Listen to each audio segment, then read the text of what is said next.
Bem, esse é o programa Saber Direito da TV Justiça. Eu sou Sérgio Ricardo de Souza e nós estamos tratando aqui da questão da violência doméstica e familiar e analisando a Lei Maria da Penha, Lei número 11.340 de 2006. As dúvidas poderão ser tiradas através do e-mail saberdireito@stf.jus.br. Na aula passada, nós fizemos uma introdução sobre a questão da violência doméstica e familiar e sobre aqueles pontos que foram relevantes como antecedentes para a criação da Lei Maria da Penha. Inclusive, a própria personagem Maria da Penha, que deu nome à lei, foi retratada e deu uma entrevista sobre a questão da violência doméstica e familiar e a necessidade de implementação desta Lei 11.340. Nós devemos estar atentos para uma realidade.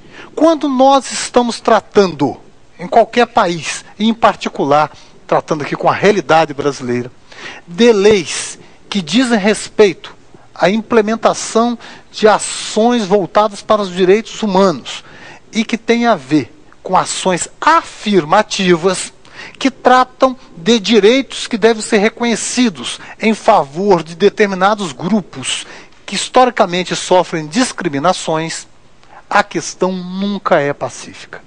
Nunca foi lá fora, tampouco será aqui. Nós temos acompanhado a questão, por exemplo, das cotas nas universidades. Essa é uma questão que dificilmente nós conseguimos conversar com duas pessoas e encontrar uma concordância. Sempre vai haver opiniões divergentes. A Lei Maria da Penha traz também no seu bojo uma ideia voltada para a proteção dos direitos humanos da mulher. E, nesta proteção, a lei reconhece uma inferioridade real da mulher perante o homem na sociedade em que vivemos. E a lei, então, se constitui num conjunto de ações afirmativas. E, em razão disso, ela gera polêmicas em todos os meios em que se trabalha com o direito.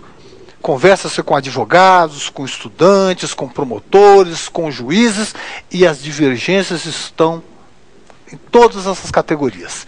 E essas divergências têm, inclusive, prejudicado a correta interpretação e a aplicação da Lei Maria da Penha, porque são tantas divergências sobre tantos os temas que dificulta mesmo a aplicação. Então eu volto à questão que foi posta no nosso encontro anterior, para, inclusive, chamar a reflexão, para que pensemos se homens e mulheres são iguais, e, se sendo iguais, a Lei Maria da Penha é inconstitucional ao dar a eles tratamento desigual. Antes de pedir a opinião dos colegas que estão aqui assistindo, nós devemos partir para uma análise bem clara de uma coisa. A Lei Maria da Penha não tem tipos penais. Nós não vamos encontrar aqui na Lei Maria da Penha tipos penais. A Lei Maria da Penha, ela é daquelas leis, daquelas normas que remetem para outros dispositivos. Normalmente, os tipos penais que versam sobre a Lei Maria da Penha estão no Código Penal. Praticamente todos estão no Código Penal. Então, quando nós ouvirmos um discurso assim, olha, a Lei Maria da Penha, ao punir mais gravemente o homem do que a mulher, porque tem penas mais graves para o homem do que para a mulher, ela é inconstitucional, porque o direito penal não pode ser tratado assim, ele não pode prever penas distintas para homens e para mulheres. A gente ouve esse discurso de que a Lei Maria da Penha alterou, criou tipos penais diferentes para homens e para mulheres. Não é verdade.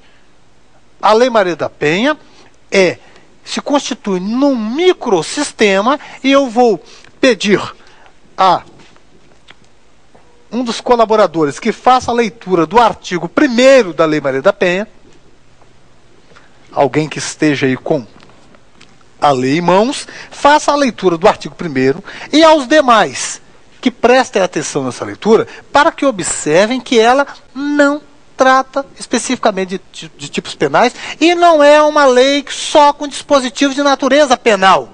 É muito mais do que isso. Esta lei cria mecanismos para coibir e prevenir a violência doméstica e familiar contra a mulher, nos termos do parágrafo 8º do artigo 226 da Constituição Federal, da Convenção sobre a Eliminação de Todas as Formas de Violência contra a Mulher, da Convenção Interamericana para Prevenir, Punir e Erradicar a Violência contra a Mulher, e de outros tratados internacionais ratificados pela República Federativa do Brasil.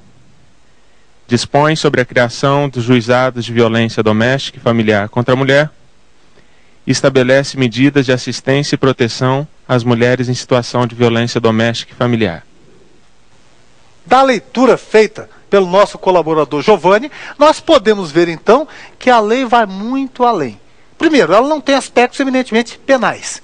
Ela tem uma alteração que ela fez ao artigo 129, parágrafo 9º do Código Penal.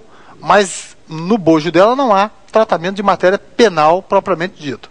Mas ela, já no artigo 1º, deixa claro que ela vai tratar de temas relacionados a processo. Ela impõe, por exemplo, a criação dos juizados de violência doméstica e familiar contra a mulher.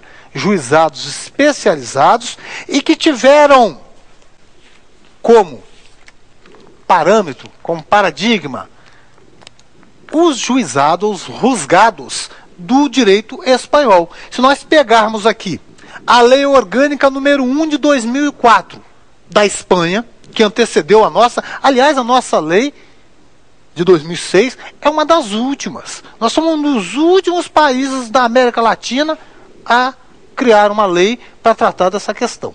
Fomos um dos últimos. Certo? Depois que assinamos os tratados todos, fomos um dos últimos a implementar. Mas quando o fizemos, nesse aspecto da proteção, nós avançamos bastante no corpo de uma única lei. Nós praticamente seguimos o padrão dessa lei orgânica número 1 da Espanha, que lá também estabelece, a lei número 1, ela começa dizendo assim na sua exposição de motivos: a violência de gênero não é um problema que afete o âmbito privado. Ao contrário, se manifesta como o símbolo mais brutal da desigualdade existente em nossa sociedade. E eles estão falando da sociedade da Espanha, sociedade espanhola, não é da nossa não. E aí, essa lei orgânica trata também da criação dos juizados, com a competência ampla. O que fizemos nós? Seguimos o padrão espanhol, prevemos então, logo no artigo, criamos a nossa lei, a 11.340 de 2006, e logo no artigo 1º, ela prevê então, que além dessas outras questões, ela vai dispor sobre a criação dos juizados de violência doméstica. Então ela prevê a criação de juizados especializados da questão da violência doméstica.